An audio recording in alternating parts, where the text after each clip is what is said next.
রেস্টুরেন্টের খাবার বাড়িতেই খাবো। টিপস সহ গরুর মাংসের মজাদার চাপ রেসিপি শেয়ার করছি।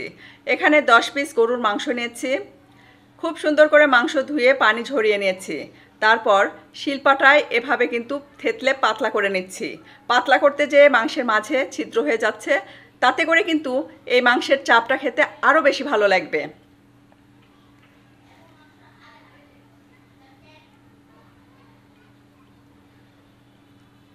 সবগুলো করে নিয়েছি। দিয়ে দিচ্ছি পেঁয়াজ বাটা, আদা রসুন বাটা, স্বাদ মতো লবণ,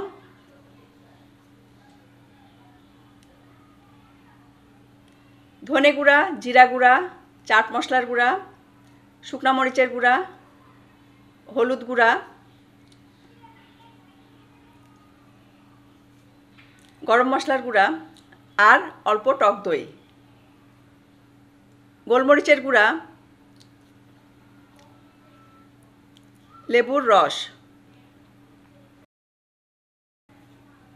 সরিষার তেল। চাইলে সরিষার তেলের পরিবর্তে সয়াবিন তেল দিতে পারেন।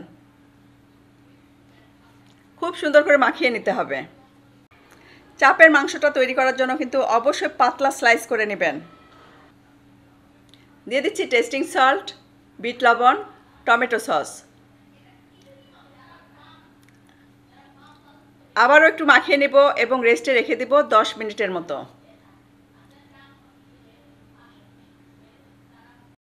ছোলার ডালের বেসন খুব সুন্দর করে স্ট্রেনারে চেলে নিয়েছি। তারপর চাপের মাংসগুলো দুপাশে খুব সুন্দর করে মাখিয়ে নেব।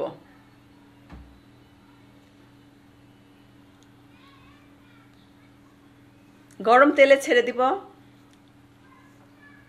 উল্টে পাল্টে খুব সুন্দর করে ভেজে নিয়েছি। দুপাশে কিন্তু উল্টে পাল্টে খুব সুন্দর করে ভেজে নিতে হবে। প্যানে অল্প তেল দিয়েছি। দিয়ে দিচ্ছি পেঁয়াজ কুচি, কাঁচামরিচ কুচি আর একটু লবণ। জাস্ট 2-1 মিনিট ভেজে নিব। এটা আমার হয়ে গেছে।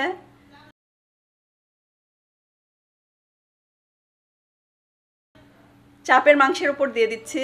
চাপের মাংসের সাথে এই পেঁয়াজ আর কাঁচামরিচ খেতে কিন্তু খুব ভালো লাগে। সাথে যদি টমেটো সস থাকে আরও বেশি ভালো লাগে। চাপের মাংসের সাথে এই কাঁচা কাঁচা পেঁয়াজ, কাঁচামরিচ সাথে টমেটো সস দিয়ে খেতে কিন্তু অসম্ভব ভালো লাগে। চাইলে কিন্তু ফ্রাইড রাইস, বিরিয়ানি, পোলাও এর সাথেও কিন্তু চাপের মাংসটা খেতে পারেন। খুব ভালো লাগবে।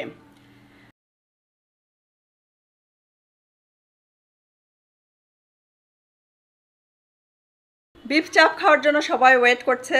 সবাইকে সার্ভ করে দিয়েছি, সাথে আমিও খাচ্ছি। এখানে বিফ চাপ সাথে নিয়েছি চিকেন রোস্ট আর সাদা পোলাও। কারা কারা আমার মতো সাদা পোলাও দিয়ে চিকেন রোস্ট, বিফ চাপ খেতে পছন্দ করেন অবশ্যই কিন্তু কমেন্ট করে জানাবেন। আজকের রেসিপিটা ছিল দুর্দান্ত। আশা করছি আমার আজকের এই রেসিপিটা আপনাদের কাছে সহজ মনে হয়েছে। আগামীতে আবারও দেখা হবে নেক্সট কোনো এপিসোডে নতুন কোনো রেসিপি নিয়ে। সে পর্যন্ত সবাই অনেক বেশি ভালো থাকবেন, আমাদের জন্য দোয়া করবেন। আল্লাহ হাফেজ।